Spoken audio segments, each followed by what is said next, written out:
Alors, Romains 1, je vais reprendre au verset 15. Romains 1, 15. Romanos 1, 15. Je veux juste partager, je suis content parce que je suis de plus en plus à l'aise, même si je n'ai pas Elisabeth, ou là j'ai Gilberto puis Elda qui peuvent m'aider, mais le dernier cours de baptême, j'avais pas de traducteur. Eddie était là pour m'encourager. Mais je veux vous dire, je prends de l'assurance, je suis content. Je suis content, ça me permet d'apprendre un peu plus. Alors, Romains 1, 15. Alors, on est comme dans la fin de l'introduction de la lettre. Romanos 1, 15. Paul dit, « Ainsi j'ai un vif désir de vous annoncer aussi l'Évangile à vous qui êtes à Rome. » Je suis un peu tannant, là. Pourquoi Paul était excité comme ça d'évangéliser une église? Parce que littéralement, c'est ça, le verbe c'est évangéliser. J'ai un vif désir, Église Renaissance, de vous évangéliser. J'imagine ma Ginette qui n'est pas barrée, qui me dit, « Voyons, on est tous des chrétiens. Pourquoi tu nous évangélises? » Ou quelqu'un d'autre. Pourquoi Paul voulait évangéliser les chrétiens? Les rafraîchir, les affermir, les enligner. OK. Nathalie dit enligner. Tu sais, quand on fait aligner une voiture, là, quand on vient au Seigneur, il n'y a rien d'aligné. Tout est tout croche. Moi, ça me fait penser à un bâton de hockey qui est fêlé. Tu sais, on vient au Seigneur, tout est tout croche ici. Puis le Seigneur, à partir de notre nouvelle naissance, jusqu'à notre transformation finale, il nous détord, il nous redresse. Puis pourquoi Paul utilise le mot évangile? C'est que l'évangile, contrairement à ce que nous, on a souvent tendance à définir l'évangile comme étant un peu la porte d'entrée dans la vie chrétienne. Mais pour Paul, l'évangile, ce n'est pas la porte d'entrée, c'est le cœur de la vie chrétienne. Ce qui se passe quand on se convertit à Christ, bien, ça devrait battre en nous à tous les jours. Puis qu'est-ce qui fait qu'on garde un amour flamboyant pour Dieu, pour Jésus, puis qu'on est zélé? C'est qu'on pense à quel point on ne méritait pas la grâce de Dieu, puis à quel point Dieu a déversé sur nous sa grâce infinie. Et quand on se convertit, on saisit cette chose-là. Fait que si tous les jours, on contemple l'Évangile, et puis là, après ça, du côté pratique, me rappeler que le vieux Hugo, il a été crucifié. Dans mon cas, en 1991. Le vieux Hugo a été crucifié. Il est encore là, le fatigant. Mais quand il veut reprendre le dessus, j'y parle. Il y a comme un dialogue intérieur, la chair et l'esprit. Je dis, c'est fini, mon homme. Le vieux Hugo, égocentrique, charnel, matérialiste, orgueilleux. Moi, je pensais que j'étais le nombril du monde avant ma conversion. Je pensais que c'était moi le joyau du monde. Tout devait tourner autour de moi. Ce n'était pas conscient, je l'ai réalisé après, mais les gens, c'était des accessoires pour mes projets, pour mes ambitions, pour mon plaisir. Vous comprenez? Je sais que ça a l'air un petit peu grossier de la façon que je le dis, mais quand on connaît le Seigneur, on regarde en l'air et dit, « Hey, j'étais vraiment centré sur moi-même. » Mes relations, c'est si ça m'apportait quelque chose, sinon...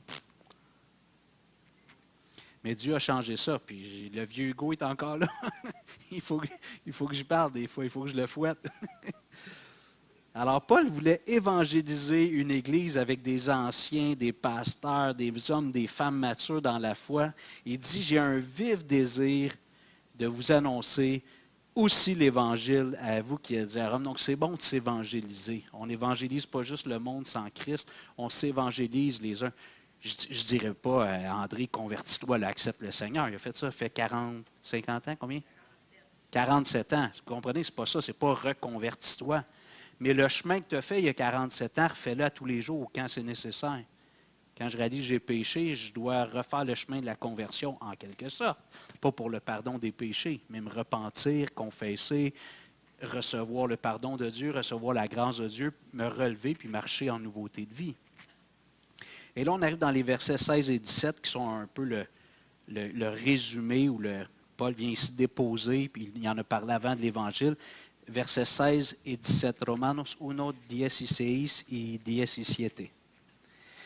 Car je n'ai point honte de l'Évangile, c'est la puissance de Dieu pour le salut de quiconque croit, du juif premièrement, puis du grec, parce qu'en lui est révélée la justice de Dieu par la foi et pour la foi, selon qu'il est écrit, le juste vivra par la foi. Je vous avais montré il y a 2 semaines ici, comme je dis, c'est pas pour... moi, j'aime les langues, donc c'est sûr que j'avais montré ici dans le texte grec, puis je ne veux pas vous essayer d'impressionner les gens, puis je ne le maîtrise pas, j'ai besoin des outils, mais dans le texte grec, il y a 3 fois le mot qui est comme notre car en français. Alors, c'est gamma, alpha, puis rho, les 3 lettres. Gar, gar, gar. Alors, Paul dit, j'ai pas honte de l'Évangile, puis dans le texte en grec, il donne 3 raisons. Il dit car, OK, puis ici j'ai mis Darby. Darby, c'est la version francophone. Ceux qui aiment étudier le texte, aller un peu plus en profondeur, si vous ne parlez ni anglais, ni espagnol, ni grec, ni hébreu, vous pouvez, sur Internet, aller voir la version Darby en français. Puis lui, il a fait une traduction plus près du texte original, qui est moins plaisante à lire. Ce n'est pas un français fluide, mais c'est quand même lisible. Ce n'est pas du mot à mot, mais il est plus près du texte original. Donc, quand on étudie un texte, on veut vérifier c'est quoi que ça veut dire. On peut aller voir la version Darby dans une traduction qu'on appelle translittérale. Et lui, il l'a mis, vous voyez, car je n'ai pas honte de l'Évangile, car il est la puissance de Dieu à salut à quiconque croit, et aux Juifs premièrement et aux Grecs, car la justice de Dieu y est révélée sur le principe de la foi pour la foi, selon qu'il est écrit, or le juste vivra de foi. Donc, Paul dit au verset 15, j'ai un vif désir de vous annoncer l'Évangile. Ça brûlait en dedans de lui. Je veux vous annoncer l'Évangile. Et là, il donne 3 raisons. On avait regardé la première raison, on avait commencé la deuxième il y a 2 semaines. Première raison, la primera razón, porque estamos orgullosos del Evangelio, parce que nous sommes fiers de l'Évangile. Paul dit, j'ai un vif désir de vous annoncer l'Évangile parce que je suis fier de l'Évangile. Et on a regardé, je survole un peu ce qu'on avait regardé concernant ça. Paul était fier de l'Évangile, il n'y avait pas de honte. Et moi, j'ai remarqué que des fois dans ma vie chrétienne, je dirais plus dans les premières années, mais ça peut m'arriver encore, s'il y a un grand nombre, puis je ne suis pas préparé. Des fois, la gêne va nous retenir de témoigner. Pour beaucoup de gens, la gêne, c'est un obstacle pour parler de l'Évangile. Alors, Paul dit, pour sa part, il dit, moi, je ne suis pas gêné. Et quand on médite sur l'Évangile, qu'on réalise à quel point Dieu a été gracieux envers nous, à quel point Dieu a manifesté son amour, comme je disais l'autre fois, si je reçois une grande récompense ou j'hérite d'un grand montant, à moins que j'ai peur de me faire kidnapper, mais on vit quelque chose de grand, on a le goût d'en parler, de partager ce qui s'est passé dans notre vie. Alors, Paul n'était pas gêné de l'Évangile. Alors, première raison pour laquelle il avait un vif désir de partager l'Évangile, c'est parce qu'il en était fier. Paul était fier de l'Évangile et moi, ça me lance le défi. Est-ce que je suis fier de l'Évangile ou je suis gêné? Je vous ai partagé les premières années, je venais de me convertir, j'étais à l'université, j'étais dans un environnement, entre guillemets, scientifique. On étudiait les mathématiques pour être... Première année, c'était juste mathématiques, après, c'était l'enseignement, mais... Puis, des fois, j'étais un petit peu autour, on dînait des étudiants ensemble, puis je pouvais être un petit peu intimidé. Puis, je me sentais un peu mal outillé pour partager ma foi, parce que je savais qu'eux autres, ils allaient me lancer toutes sortes de flèches rationnelles, scientifiques. Puis, je me suis dit, à un moment donné, j'ai dit au Seigneur, puis je l'ai partagé, j'avais vu une fois des gens, je ne veux pas être méchant envers ces gens-là, mais des gens de la communauté LGBT qui vivaient librement leur amour sur la rue Sainte-Catherine. Puis, je dis, moi, je suis gêné de dire que je suis chrétien. Ça n'a pas d'allure. Tu sais, eux autres, là, ils exhibent leur fierté, puis moi, je suis gêné de parler de Jésus. Je dis, Seigneur, ça se peut pas, faut que tu m'aides. Puis à ce moment-là, dans ces années-là, il y avait Gibec. Je sais que l'Église ici a reçu une équipe Gibec. Puis dans Gibec, la méthode à l'époque, c'était soit qu'on allait dans des parcs faire des sondages, chanter des chants, ou cogner aux portes, faire des questionnaires. Puis moi, je me suis dit, il faut que je prenne le taureau par les cornes, parce que je dis, je peux pas passer ma vie. J'ai trouvé le plus beau cadeau qu'un être humain peut trouver, Jésus, puis je suis gêné d'en parler, des fois. J'ai dit, je vais prendre le taureau par les cornes, je vais aller au combat, je vais faire Gibec. Donc pendant un été, mais ce que le Seigneur m'a pris à mon propre jeu, dans Gibec, on était formé pendant 2 semaines. Après ça, on était envoyé dans 3 ou 4 églises pendant 2 mois. On allait aider des églises dans un projet d'évangélisation. Puis moi, je m'étais dit, j'habitais à Saint-Hubert. On allait à l'église Longueuil, mais j'étais chez mes parents, on habitait à Saint-Hubert. Puis je me disais, il y a la probabilité que l'église de Saint-Hubert demande une équipe, puis que mon équipe se retrouve à Saint-Hubert. Fait que je vais aller cogner à des portes. Je ne connaîtrai personne, tu sais. Puis finalement, il y avait une équipe cet été-là, puis on était allé à Saint-Hubert. Fait que pendant 2 semaines, j'ai rencontré un prof d'université à un moment donné. Fait que, tu sais, mon désir de prendre le taureau par les cornes puis de vaincre mes craintes, le Seigneur m'a dit, on ne perdra pas notre temps cet été, ça va marcher. Mais c'était merveilleux, puis je me suis encore en train de... J'ai compris davantage la grâce. Moi, mes 2 premières années de vie chrétienne, j'avais une crainte excessive de Dieu. Tu sais, c'était un peu, je l'ai déjà partagé, moi, c'était pas papa, tu sais, mon père qui est aux cieux, puis j'embrassais Dieu, c'était Père, j'ai péché. Tu sais, pourtant, je te racheté par grâce, mais disons que je ne comprenais pas bien le pardon de Dieu, puis la grâce. Puis en le partageant à des gens, je me souviens à un moment donné, je pense qu'on était dans le bout de Québec. C'était où l'idée de l'ancienne Lorette, je ne sais plus trop, tu te souviens-tu? Ancienne Lorette. OK. Puis là, je partageais ma foi à une dame, je me mets à pleurer, là, tu sais, en partageant l'amour de Dieu, la grâce de Dieu. Là, je ne pouvais plus me contenir. Je dis, excusez, madame, c'est tellement beau. Je ne sais pas si elle a été touchée, moi, j'étais touché. Alors, Paul avait un vif d'annoncer l'Évangile parce qu'il en était fier. La deuxième raison, si on revenait, ici, je peux reprendre ici mon petit...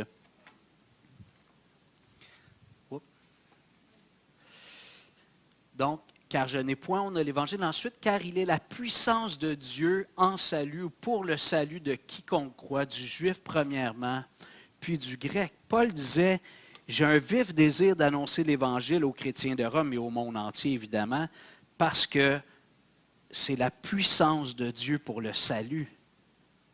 Tu sais, je peux souhaiter bonne fête à quelqu'un, lui donner une parole d'encouragement, un collègue, mais quand j'annonce le salut, je suis en train de déposer dans la pensée, en tout cas au moins la personne a l'information, ce qui peut sauver son âme pour l'éternité. Il y a de quoi être fier. Imagine qu'il y avait un remède là, pour tous les cancers tout d'un coup. Tu sais, il y avait un remède qui règle tous les cancers. Est-ce que tu le garderais juste pour toi? Peut-être qu'il irait l'homologuer pour faire un peu d'argent, je ne sais pas. Jésus a dit, vous avez reçu gratuitement, donnez gratuitement. Mais tu voudrais partager ça au monde entier. Tu ne peux pas laisser des millions de personnes ou des centaines de milliers de personnes mourir du cancer alors que tu as trouvé le remède qui guérit complètement. Imagine Jésus. L'Évangile, c'est la puissance de Dieu pour le salut de quiconque croit. Juste dire pour nos amis en espagnol, Página 13, 2, porque es poder de Dios para la salvación. Car c'est la puissance de Dieu pour le salut. Je vous avais dit que le mot en grec, j'étais un peu rendu là l'autre fois, le mot en grec, c'est dynamis, le mot puissance.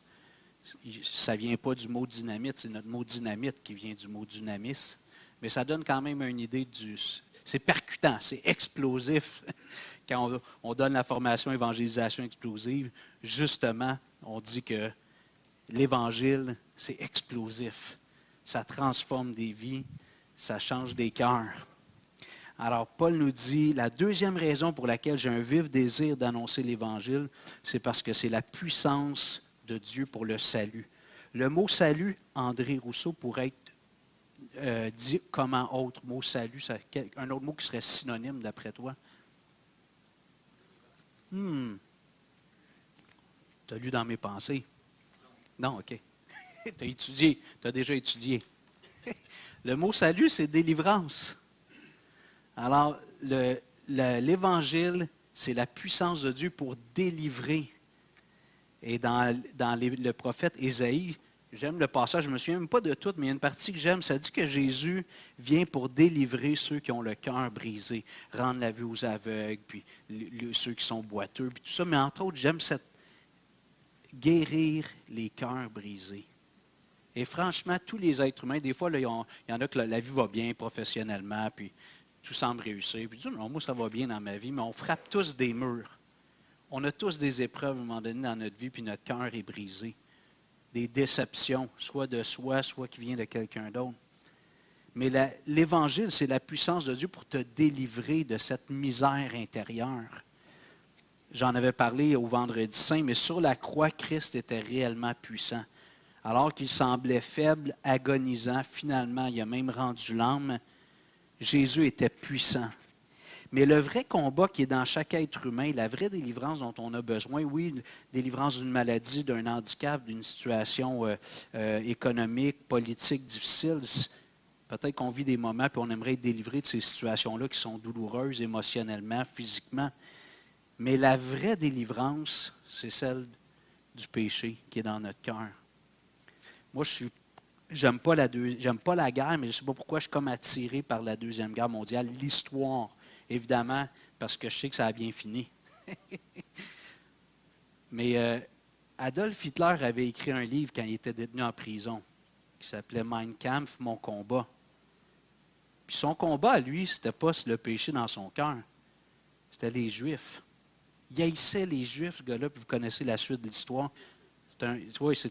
Mais son combat, c'était la haine envers un groupe ethnique. C'est de valeur qu'il n'ait pas compris que le combat, c'était le péché dans son cœur. Oui, il y aurait eu moins de morts, puis il serait au ciel. Là, il est en enfer. Bon, peut-être que plusieurs applaudissent, là, avec toute la cruauté, mais... Alors, le combat, mon combat, le combat de chaque être humain, il est dans le cœur. Puis l'Évangile, c'est la puissance de Dieu pour nous délivrer de ce combat-là, du péché qui nous domine. Tant qu'on n'est pas venu à Christ, on est dominé par le péché. Il y a certains écrivains qui ont dit, je vous donne 2-3 citations ici. Aristote qui est un philosophe grec, a écrit « Je considère comme plus courageux celui qui surmonte ses désirs que celui qui conquiert ses ennemis, car la victoire la plus difficile est la victoire sur soi-même. » Un grand philosophe, ce n'est pas un chrétien, ce n'est pas un évangéliste, mais je considère comme plus courageux celui qui surmonte ses désirs que celui qui conquiert ses ennemis, car la victoire la plus difficile est la victoire sur soi-même. Sir Edmund Hillary, un écrivain anglais, a dit « Ce n'est pas les montagnes que nous conquérons, mais nous-mêmes. Ce n'est pas les montagnes que nous conquérons, mais nous-mêmes. » Puis finalement, l'auteur anglais aussi, Oscar Wilde, a dit « Je peux résister, lui c'est un aveu, je peux résister à tout sauf à la tentation. » Je peux résister à tout sauf à la tentation. Il a également dit « Le meilleur moyen pour composer avec la tentation est d'y céder. » Alors, c'est probablement un homme qui vivait dans la licence. Je répète, ça, c'est pas édifiant, mais juste voir quand même son aveu. Je peux résister à tout sauf à la tentation, et le meilleur moyen pour composer avec la tentation est d'y céder. Notre combat, mon combat, Mein Kampf, le vrai combat intérieur, c'est le combat contre le péché. Et l'Évangile est la puissance de Dieu pour nous délivrer du péché. Et j'aimerais juste réfléchir un petit peu, qu'on réfléchisse ensemble. Comme chrétien, quand on n'est pas chrétien, je pense que c'est difficile à comprendre tout ça. Puis les thérapies, les psychologues, tout ça, ils aident beaucoup de gens, puis c'est payant, une bonne business. Mais c'est des aveugles souvent qui conduisent des aveugles. Bon, les gens parlent, ils se confient, c'est un regard extérieur, c'est une bonne chose, quelqu'un qui t'aide, qui n'est pas pris émotionnellement dans ta situation. Moi, je ne suis pas contre là, tout ça. Mais évidemment, ce que les gens ont vraiment besoin, ce n'est pas tant d'une cure, une thérapie psychologique. Ils ont besoin de Christ. Ils ont besoin de Christ. Et moi, j'ai remarqué que depuis que je suis chrétien, chaque fois que je suis malheureux, c'est de ma faute. Chaque fois que je suis malheureux, oui, il y a des événements autour de moi sur lesquels je n'ai pas de contrôle qui me rendent malheureux. ou qui m'attaque, vous comprenez, qui attaque mes émotions, qui attaque ma vision de moi-même. Mais en fait, c'est parce que je ne trouve pas ma joie en Christ. Je trouve ma joie dans, soit que j'aime pas ce que la personne pense de moi, ma réputation. Mais Paul, il dit, moi, là, tout ça, là, je regarde ça comme de la boue. Il dit, ce que les gens disent de moi, ce que les gens pensent de moi, je m'en fiche. Puis je ne vous dis pas que c'est facile, on a tous peut-être passé par des moments comme ça, mais il faut aller dans l'arène, dans notre cœur, puis avec l'aide du Saint-Esprit, avoir la victoire. Tu sais, comme on dit, il y a un deuil, il y a un accident. C'est normal, il y a une période de tristesse, c'est normal. Je veux que vous compreniez, ici, je ne suis pas insensible. J'en ai vécu, je vais en vivre d'autres aussi. Et je peux pas imaginer perdre un de mes enfants. On a notre sœur Ghislaine qui l'a vécu. Peut-être d'autres d'entre vous. Je peux oui, Léon et Yvonique. Tu sais, je ne peux pas imaginer. Ça doit être dur. Là. Tu dois traîner une grosse cicatrice toute ta vie. Mais je me dis, il ne faut pas que ça devienne mon mode normal toute ma vie.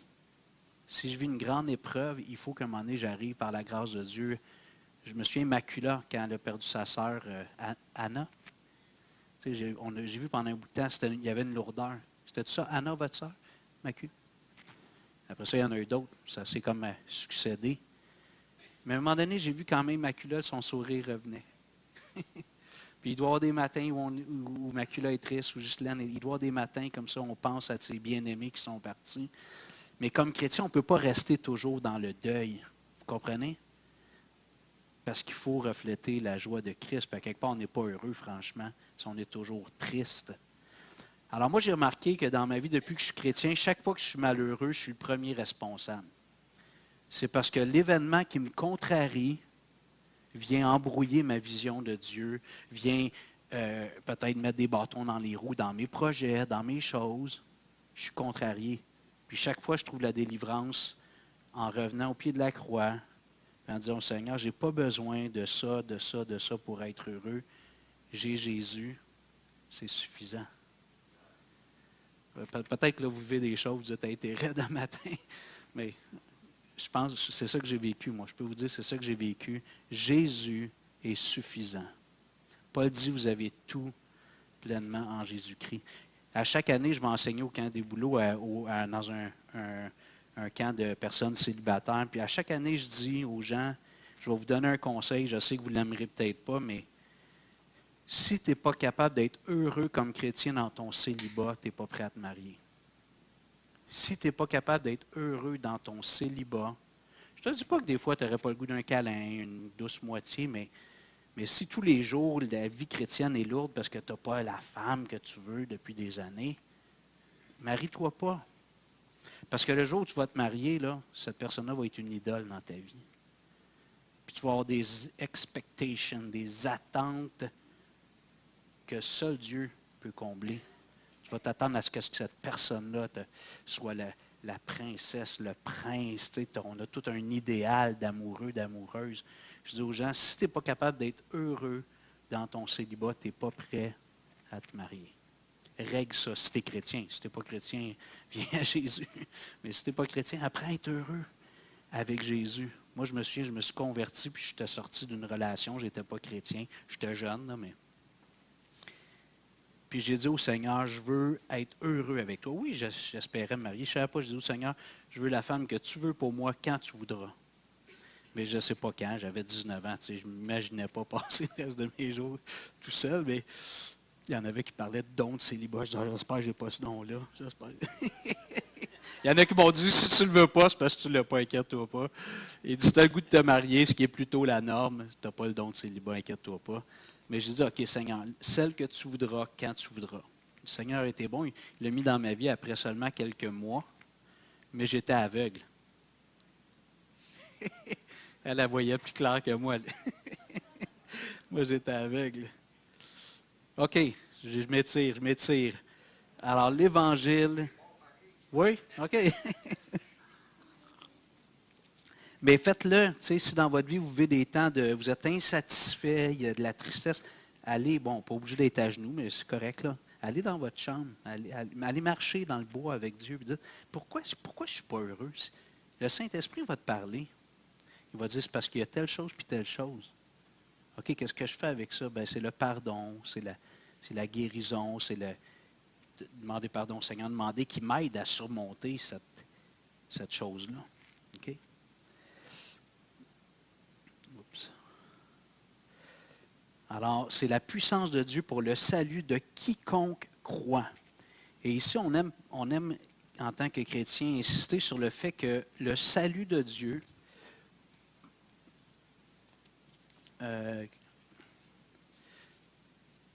Página 4. Cualquiera que crea. Le salut, cette délivrance-là, elle est par la foi. Puis, tu sais, tout ce que je viens de vous partager, ce combat-là que je dois mener intérieurement, c'est par la foi que je vais avoir la victoire. De croire que Jésus peut me satisfaire. De croire que Jésus m'a pardonné, que je peux pardonner, puis toutes ces choses-là. De croire que même si les circonstances sont déplaisantes, ce n'est pas ça que j'avais envisagé. Le Seigneur est souverain. Il est en train d'accomplir un plan. Je parlais avec Daniel tout à l'heure. Il avait une situation actuellement, j'en ai vécu. Puis j'ai dit, je comprends rien, j'ai questionné, je vous l'ai partagé déjà ici à l'Église, je n'ai pas donné tous les détails, mais j'ai questionné le Seigneur pendant 4 ans sur une situation qui m'avait vraiment blessé. Puis il a fallu un moment donné que je décide, c'est Gilles Lapierre, mon bon ami et mentor de plusieurs années, qui m'a dit, Hugo, un moment donné, il faut que tu acceptes que tu n'auras pas de réponse. Dieu ne répondra pas à toutes tes questions. Il faut que tu tournes la page. Sinon, tu vis dans le passé tout le temps. Moi, je vivais dans le passé. Là. Tu sais, je regardais en avant, hein, toujours les yeux dans le rétroviseur. Tu regardes en avant. Ouais, pourquoi? Je demandais au Seigneur pourquoi. Oui, il faut faire. Mais dans tout ça, savez-vous quoi? Bon, je vous donnerai peut-être des détails plus un autre jour, mais le Seigneur m'a emmené à Rivière-des-Prairies à travers ça. Là, ça va bien, puis je vois la main de Dieu. Je dis, ah, OK, là, je comprends. Tu sais. Mais quand ça ne va pas bien, tu as de la misère à lâcher prise. Je dis, je ne comprends pas pourquoi. Mais si on fait confiance au Seigneur, on continue à marcher, à un moment donné, on va réussir peut-être à avoir un peu. On n'aura pas toutes les explications, mais OK, tu voulais m'emmener là, tu voulais faire ça dans ma vie, tu voulais. Puis voici ce qui est en train d'arriver. Mais tout ça, c'est par la foi. Donc, l'apôtre Jean, il dit, ce qui triomphe du monde, c'est notre foi. On vit dans un monde qui est visible et terrestre, mais on sert un Dieu invisible.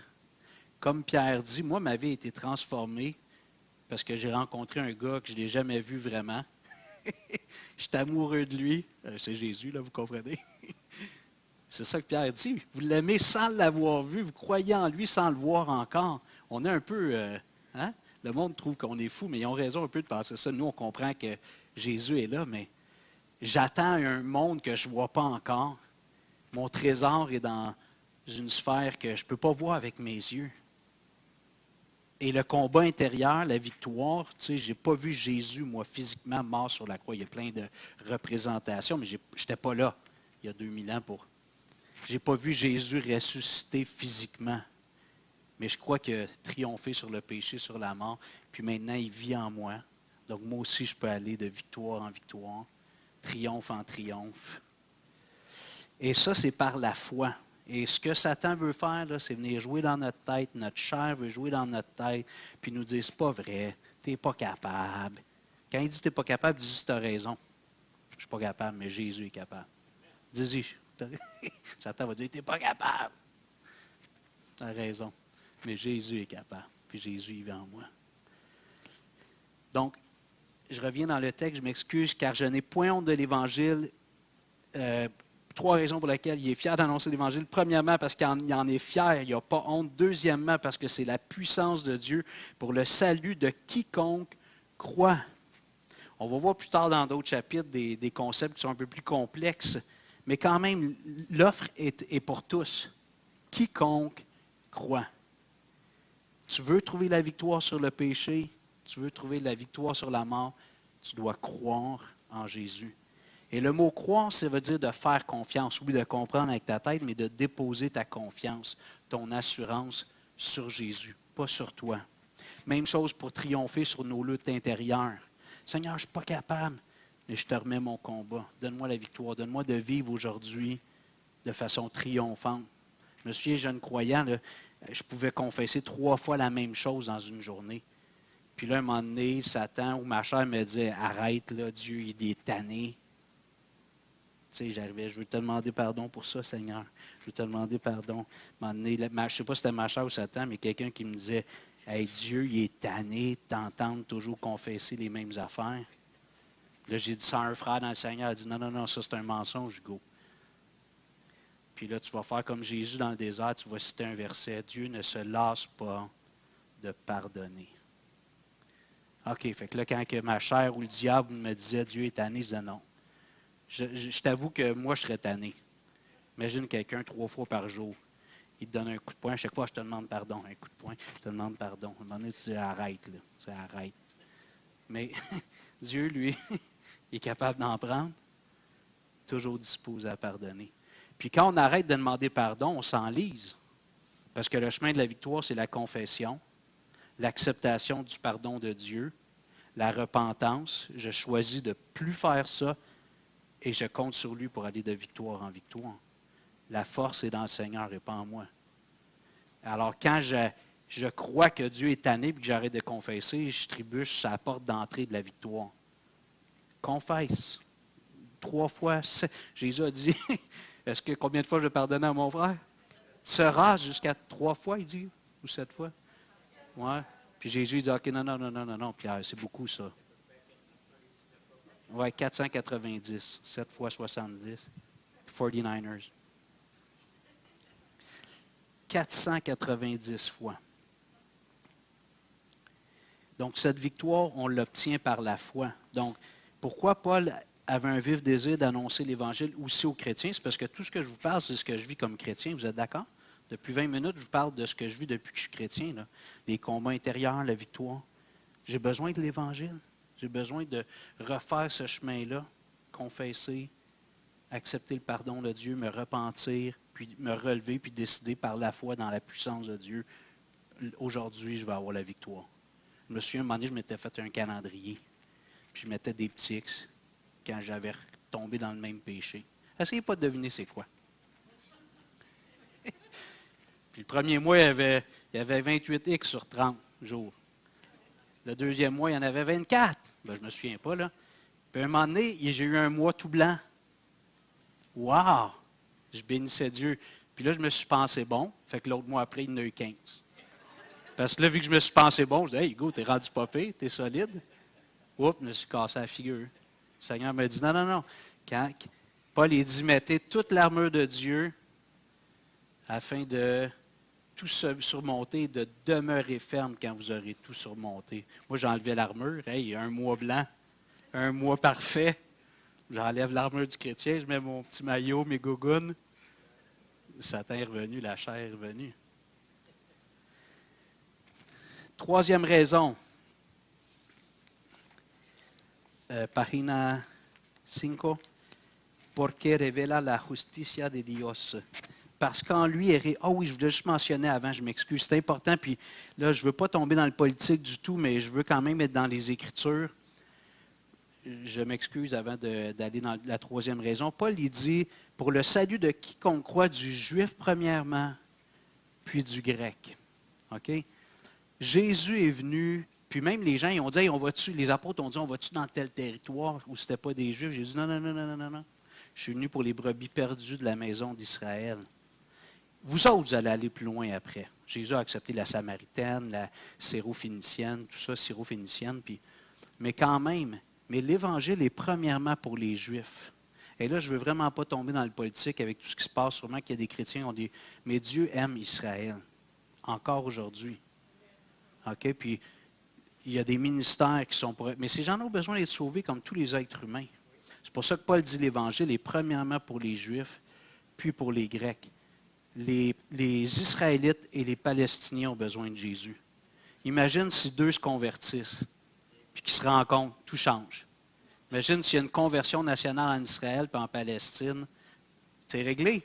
Il va peut-être avoir des tractations, puis des dessins de territoire, je ne sais pas comment ils vont faire, mais l'Évangile, c'est ça qui amène la paix. C'est merveilleux, nous autres, les chrétiens, on est en plein milieu. On est entre les Juifs et les musulmans. Parce que les musulmans respectent je ne parle pas des extrémistes, là, je parle des musulmans en général, ils respectent les gens du livre qu'ils appellent les juifs, les chrétiens et les musulmans. Fait qu'ils ont du respect pour nous. Quand moi je dis que je suis pasteur musulman, je suis comme un imam. Puis les juifs, même chose. Bon, tu as des impies dans toutes les sphères de la société, des gens qui ne croient pas, mais nous, on est là au milieu. On est des agents de paix. Des artisans de paix. OK, troisième raison. Car en lui est révélée la justice de Dieu par la foi et pour la foi. Car en lui de Dieu est révélée la justice de Dieu par la foi et pour la foi. Et là, ici, j'insiste. Puis, tu sais, quand dans ma prière tout à l'heure, je disais, il faut être prêt comme chrétien à toujours être déconstruit par le Seigneur pour nous reconstruire. On a des raisonnements que Dieu doit défaire puis refaire comme il faut après. On a tous, que j'ai dit qu'on est arrivé, puis on n'était pas bien alignés, là, on a besoin de se faire aligner.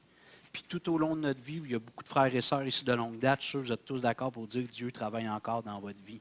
Il y a encore. Gloire à Dieu. Puis gardons-le en tête pour ne pas idéaliser la vie chrétienne en sens de croire qu'à un moment donné, non, il va y avoir des combats toute la vie. Puis par la grâce de Dieu, les victoires vont venir aussi. Mais je vous parlais d'accepter d'être déconstruit ou d'être dérangé par Dieu parce qu'on vit à une époque, j'en parlais hier dans l'auto avec Steve Jones avant hier, puis on parlait là, de Kenneth, comment il s'appelle le preacher, le Kenneth Copeland. Quelque chose. Des gens qui prêchent l'évangile de la prospérité. Joel Osteen, je les nomme, là, OK? Si vous suivez ces gens-là, arrêtez ça. OK? Beaucoup dans le monde américain, entre autres, il y en a eu au Québec aussi, mais des gens qui prêchent l'évangile du bien-être et de la prospérité. Puis, c'est un évangile, c'est comme un message où si tu acceptes Jésus, tout va aller pour le mieux. Mais Paul ici nous dit que l'évangile est la puissance de Dieu pour le salut de quiconque croit, du juif premièrement, puis du grec, car en lui est révélée la justice de Dieu.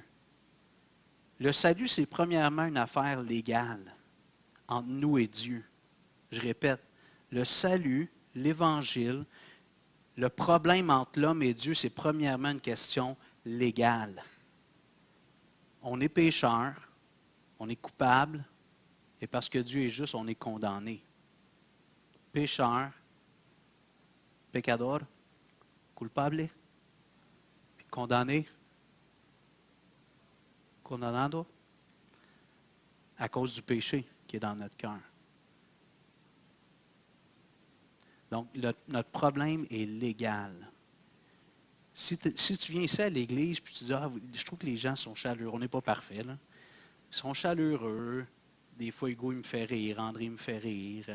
La musique est bonne, on a une bonne équipe, tu sais. Puis c'est juste ça, bien, dis-toi que Dieu est en train de travailler dans ton cœur, puis il te montre c'est quoi la puissance de l'Évangile au sein d'un groupe d'êtres humains. Mais si tu veux vivre la même chose, premièrement, tu dois régler ton problème. Parce que nous qui chantons ici en avant, nous qui sommes assis, qui servons, on a premièrement réglé ce problème-là, un problème légal avec Dieu. Pécheur, coupable, condamné à mort pour l'éternité. Ça, c'est ton état sans Jésus. Et si tu n'acceptes pas ça, bien, tu vas chercher un Jésus tel que tu le conçois. Un Jésus qui satisfait, qui va te donner une bonne conscience, moi j'appelle ça des bouillons pour l'âme, là, des petites paroles encourageantes pour faire ta journée. Notre problème est premièrement légal. L'Évangile révèle la justice de Dieu. OK, deux choses. Dieu est amour. Puis ça, tout le monde aime ça. Dieu est amour. Il faut le dire, les chrétiens. Dieu est amour. Puis on en parle, le verset qu'on annonce le plus, Jean 3,16, car Dieu a tant aimé le monde. Mais ça dit après qu'il a donné son Fils unique, qu'est-ce que tu veux dire, donner? Il l'a donné sur la croix, afin que quiconque croit en lui ne périsse point, ne soit pas condamné pour l'éternité. Alors, notre problème est premièrement légal. Quand on reçoit le salut de Dieu, Dieu nous justifie. Je suis en train de dire, Dieu est amour, on aime le dire, ça passe bien en général, mais Dieu est aussi juste. Et quand on annonce l'Évangile, des fois, on dit comme si Dieu a un problème. Il aime l'être humain, on est créé à son image. Dieu aime les êtres humains. Mais Dieu n'aime pas le péché qui est en nous. Alors, c'est comme si Dieu, dans nos mots humains, c'est comme si Dieu a un dilemme ou un problème. Il fait quoi? Il m'aime, mais il n'aime pas le péché. Qu'est-ce qu'il va faire? Bien, la réponse est justement la croix de Jésus. Par la croix, sur la croix, Dieu a exprimé parfaitement à la fois son amour et sa justice. Parfaitement. C'est lui-même qui a dit, je vais aller prendre ta place. Puis le Père a accepté que son Fils meure à ma place. Lui, l'homme parfait. Donc, à la croix, j'ai une manifestation d'amour parfait, comme Paul dit, son amour ineffable, indicible. On n'a pas assez de mots pour décrire l'amour de Dieu, mais aussi sa justice. Parce que Jésus devait mourir sur la croix, sinon je suis pris pour l'éternité avec mon problème légal. Ça veut dire que je vais aller en enfer pour l'éternité. Est-ce qu'on est fier de l'Évangile? Est-ce qu'on croit que c'est la puissance de Dieu pour le salut de quiconque croit? Et notre message, c'est si tu viens à Jésus, Eddie, ce matin, Eddie, ça fait longtemps qu'il a fait ça, Dieu va te pardonner tous tes péchés. Parce qu'il va te voir à travers Jésus.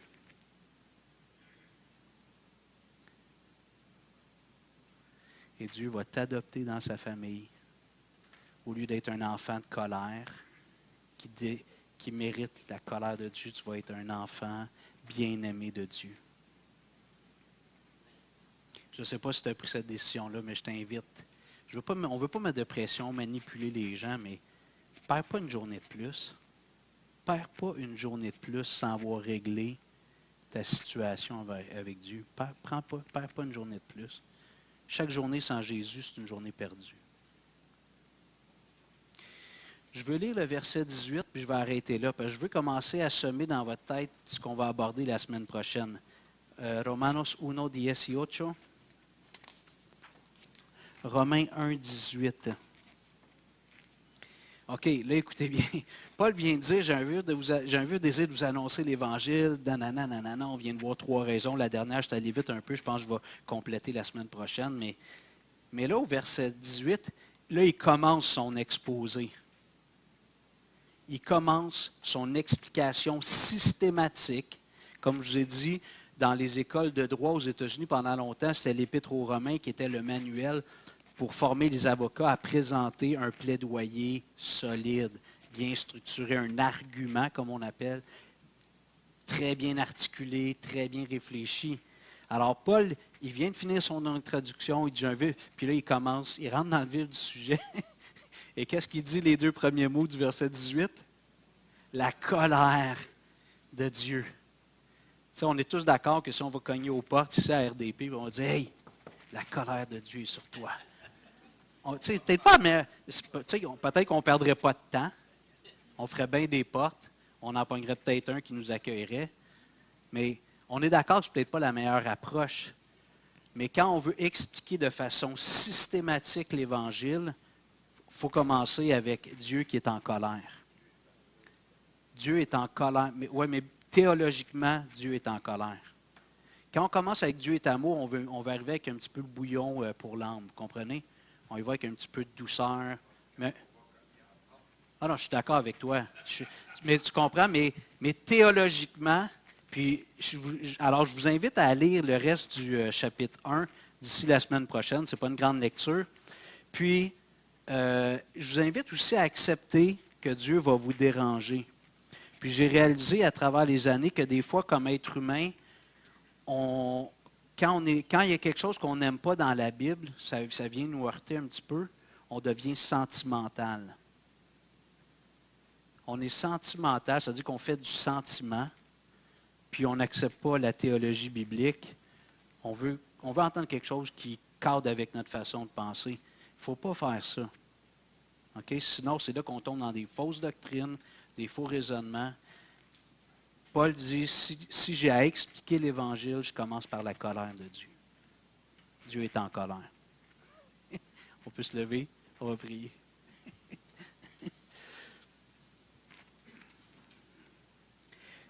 Seigneur, merci pour ta parole. Merci de me déranger encore aujourd'hui en 2024 après 32, 33 ans de marche avec toi. Mes frères et sœurs ici qui ont 47, 50, 60 ans de marche avec toi ou plus pourraient témoigner que Dieu, tu nous déranges encore. Mais à chaque fois, tu nous invites à revenir à l'Évangile, pas comme les b.a.-ba de la vie chrétienne, mais comme la puissance de la vie chrétienne, l'Évangile. Je te prie pour mes frères, mes sœurs qui ont peut-être des combats actuellement et ils n'arrivent pas à voir la lumière. Attire-les, comme Richard nous rappelle toujours, avec des cordages d'amour. Attire-les, ramène-les à l'Évangile. Seigneur, je te prie pour moi-même, aide-moi aussi à ne pas être aveuglé des fois par des réussites, des échecs, des choses comme ça qui me font que je perds de vue l'Évangile. Seigneur Paul, pas Seigneur Paul, mais Seigneur, Paul commence son exposé systématique de l'Évangile en parlant de ta colère. Ça rentre dedans, comme on dit. On est d'accord que ce n'est peut-être pas la première chose à dire quand on veut approcher quelqu'un avec l'Évangile. Mais si on veut expliquer l'Évangile étape par étape, on n'a pas le choix de parler d'un Dieu qui est en colère. Seigneur, ouvre nos cœurs, prépare nos cœurs, touche les âmes, sanctifie ton peuple, s'il te plaît, au nom de Jésus. Amen. Merci.